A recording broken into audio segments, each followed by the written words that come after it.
My mother was the youngest of 7 children. One of her earliest memories was when she was a little girl, when she heard about Queen Victoria dying, and she composed a little Czech ditty which went something like, "The English Queen is dying. She is depositing her jewels in a chest of drawers." What made her think that, I have no idea. Her upbringing was the traditional upbringing for young girls.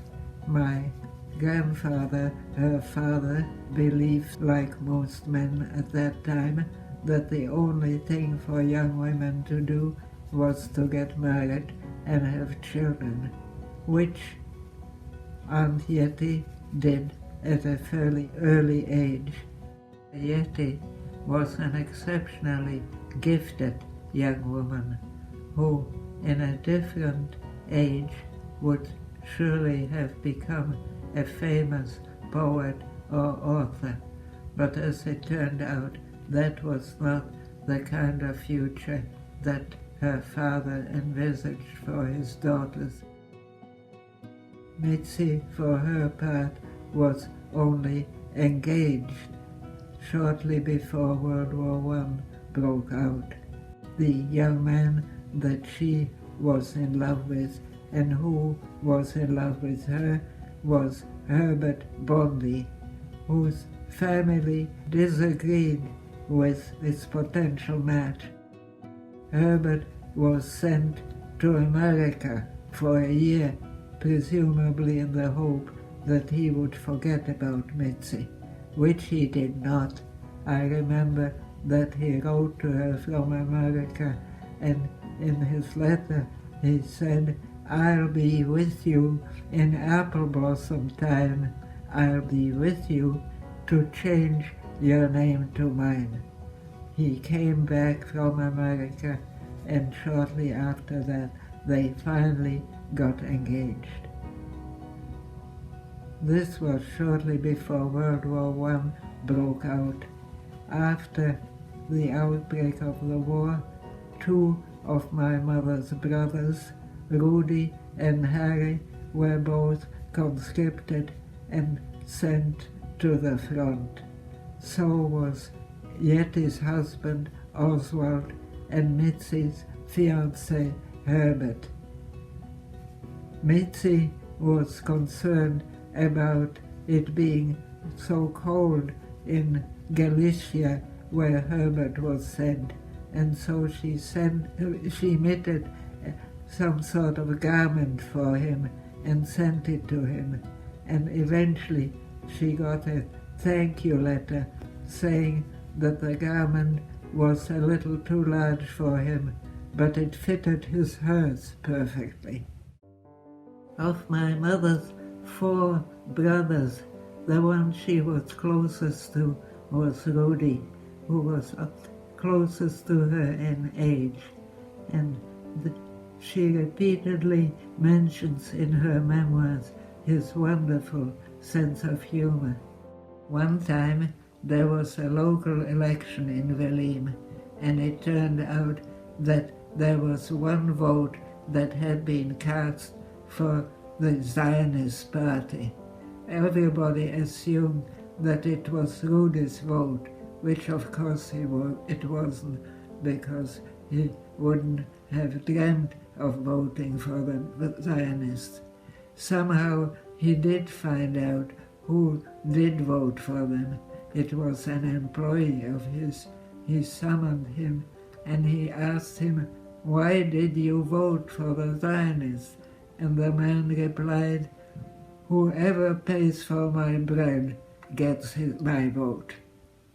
Mother loved poetry, and she had an amazing memory for reciting old poems, mostly German poems, because they were the ones she had learned at her German high school. There was one long poem by Schiller, and there was another one, a short one by Heine. It went: ein Jüngling liebte ein Mädchen, das hat einen anderen erwählt.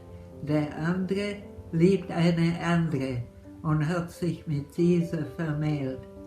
Der Jüngling heiratet aus Ärger, nein, das Mädchen heiratet aus Ärger den ersten besten Mann, der hier dahergelaufen. Der Jüngling ist böse daran. Das ist eine alte Geschichte, doch bleibt sie ewig neu. Und wem sie eben passiert, dem bricht das Herz entzwei. In her teens, my mother, and I think also Mitzi, belonged to a circle of literary young men. One of them was a man called Ernst Deutsch, who later became quite a famous actor. He was clearly devoted to my mother. I don't know whether she felt the same way about him or not, but in any case, many years later, she told my brothers and me that we were to go to the theater to attend the performance of a play where Ernst Deutsch played the lead. So we went. The play, as far as I can remember, was called Wallenstein's Death. It was a very tragic play by Schiller, but we didn't think it was tragic at all. We giggled throughout the performance and were eventually told by management to leave. Many years later, my brother Herbert met Ernst Deutsch in one of the theaters where he was performing, and he asked him if he remembered Frida Glaser, and Ernst Deutsch sighed deeply and said, "Oh, Frida, Frida." My mother's main interest, in addition to poetry, was art, mostly painting. She loved to paint on glass, for instance, and later on she became even more interested in sculpture. She managed to make a sculpted figure of a young woman, which is still in Sietla, in the glass house. In the summer of 1914, my mother was in a coffee house with her parents, and her father said at one point, "There's a man at the next table whom I know. I think I'm going to invite him to join us." My mother wasn't at all pleased by this because she figured they were going to talk business, and she found that rather boring. But as he started talking about the places he had been, about India and Ceylon and all the other places, she became quite fascinated. So was her mother, and at one point Frida's mother said to Richard, "Do the Chinese still bind little girls' feet?" And Richard said, "Yes, they do." And my grandmother thought that was absolutely awful. But he said, "Well, you know, it's part of their culture, just like corsets are considered normal in Western women and in European women." And my grandmother was quite shocked that he should mention corsets in the presence of a young woman, which my mother was about 18 at the time. Anyway, the conversation continued, and eventually Richard left, but before leaving he smiled at my mother and he said, "Next time I go to India, I'm going to send you a postcard." For years afterwards, my mother claimed that what he really meant was that they would go to India together, which of course they didn't, because by the time they were married, early in 1915, exotic honeymoons were out of the question. Mother's relationship with my father was very traditional. He made all the decisions and she obeyed, and she felt that was the way it should be. That was the foundation of a happy marriage, and she didn't think much of people who had different opinions. For instance, when they were going to go on a vacation, my mother would ask, "And where is it we're going?" And father would tell her, and there was never any argument about it. Many years later, when I was living in Ottawa, I went to Toronto for a long weekend to visit my parents. On Saturday night, it was the maid's night off, and my father was on his way to retire for the night, and suddenly I heard him calling, "Mamo, Mamo," which is Czech for mother, and my mother kept running to see what he needed, and I asked him, "Why are you calling her?" And he said, "Because I need someone to take the cover off my bed." I burst out laughing, and I said, "Why don't you take it off yourself?" He looked at me with his mouth wide open. It was something that obviously hadn't even occurred to him. But from that day on, he took the cover off his own bed. I didn't see much of my mother when I was little. I spent most of my time with my governess, except Sundays. Sunday was the governess' day off, and that, as far as I was concerned, was a holiday, because that was a day which I spent entirely with my mother. I don't remember exactly what we did, but I know we were together and I loved it. The other thing is that at school, my classmates used to talk about what their mother had said or done at breakfast time. My own mother, of course, was still asleep when I was having breakfast, but I wasn't going to admit that, so I made up little stories about what mother had said about the coffee. No, we didn't have coffee, we had cocoa. What mother had said, that it was hot or something else. In any case, I made people believe that my mother was there at breakfast time, which indeed she was not. I don't know that mother was particularly fashion conscious, but she did feel that she shouldn't be seen in the same dress more than twice. Once she'd been seen twice in a dress, she would give it away. Even at my young age, I found that a little odd. I would say to her, "But it's so nice and it's becoming to you. Why would you give it away?" She said, "No, I can't be seen in it again."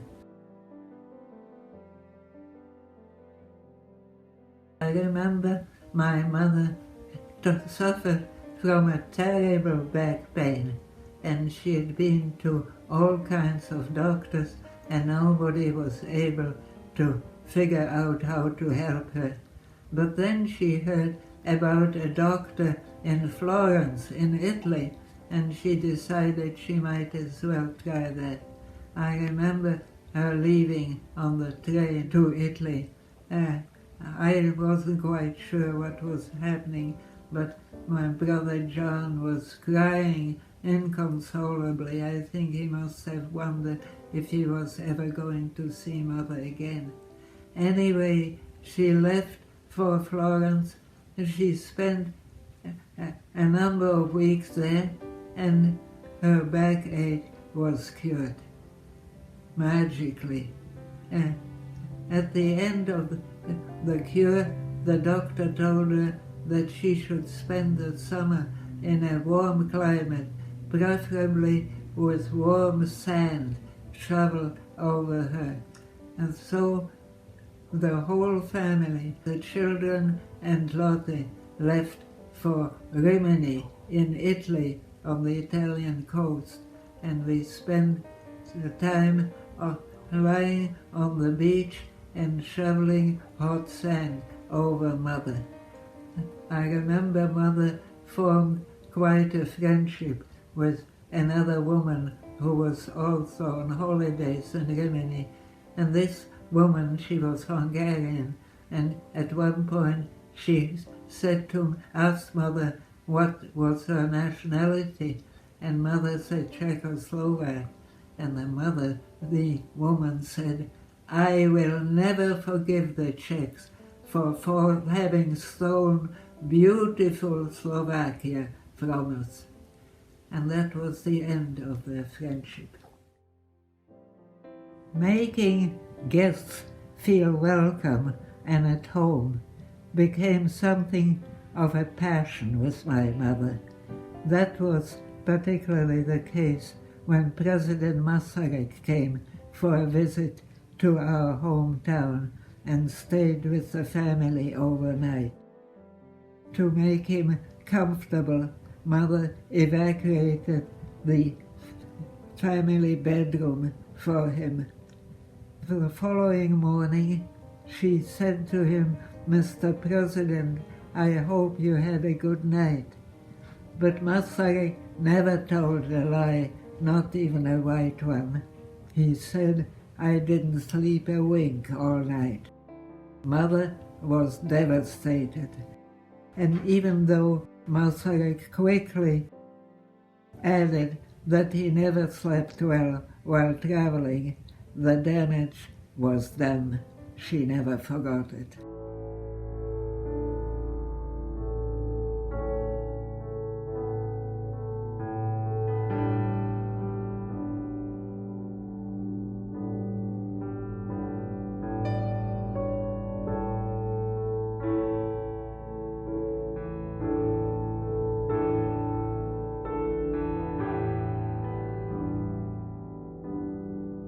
Mother seemed to come into her own after they arrived in Canada.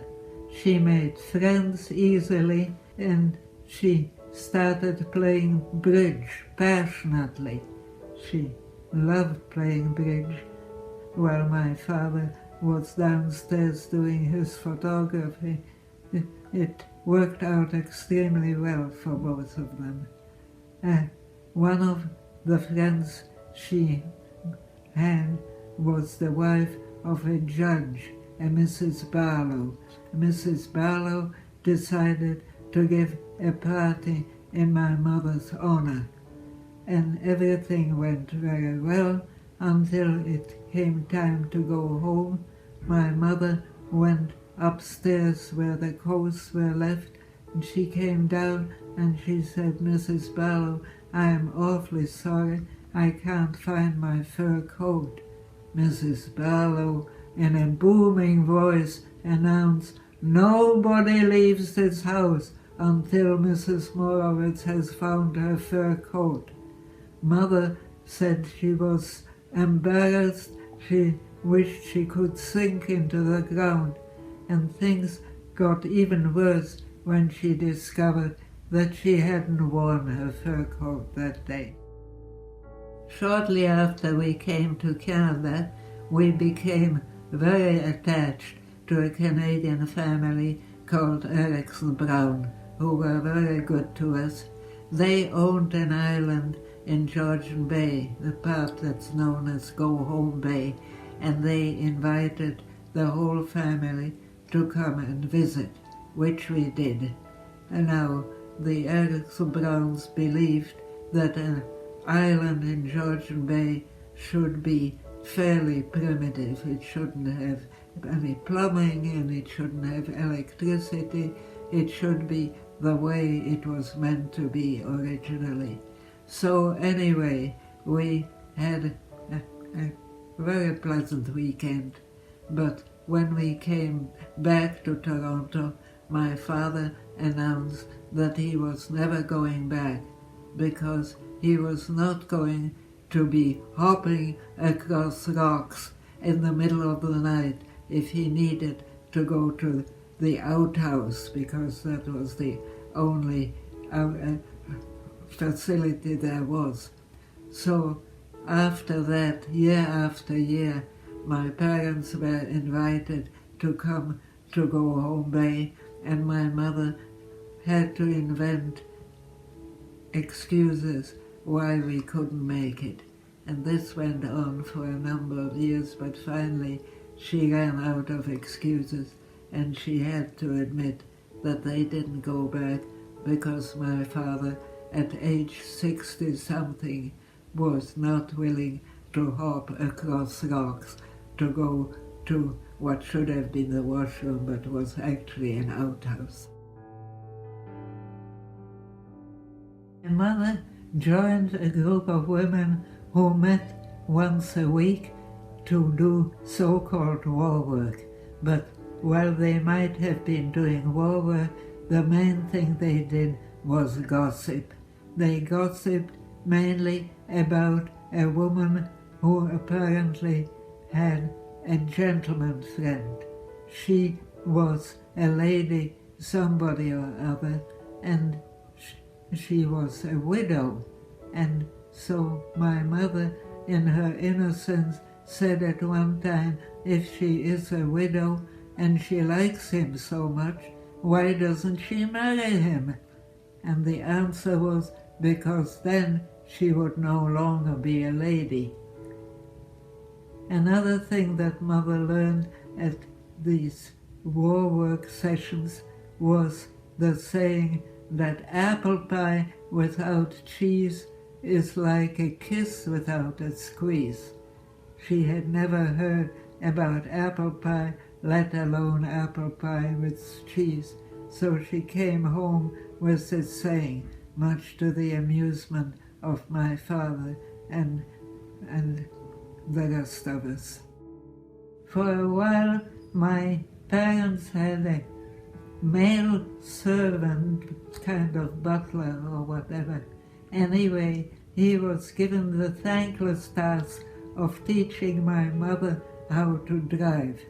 I remember him crying, "She's trying to kill me, she's trying to kill me." Anyway, she did learn how to drive, and she drove with abandon after that, often way beyond the speed limit. I was living at home when Tony was about to be born. Father was still overseas.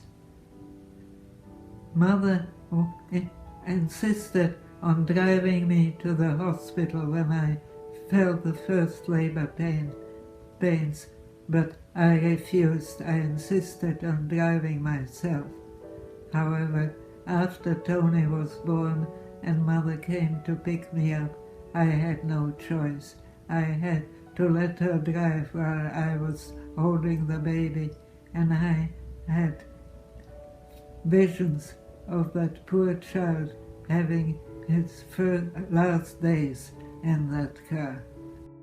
My mother had never done any cooking in Czechoslovakia. In fact, she never entered the kitchen except to discuss menus with the cook. But once she escaped, she learned to cook. She specialized in some Czech delicacies, such as the liver dumpling soup, a special favorite of my brother Herbert, Palatschinken, which the children loved, and above all, apricot dumplings, which were a great favorite with the grandchildren. My niece Nancy makes them to this day and has taught her children to make them as well.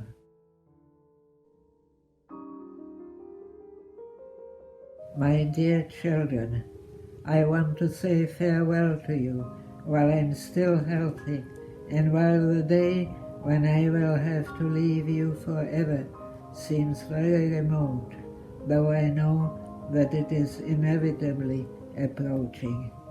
I am grateful from the bottom of my heart for everything you have been to me and for the wonderful relationship we share. That has always been incredibly important to me, particularly at the time when I would have been so lonely without your devoted care and sympathy. Thank you, my dear children, for everything you have done for me.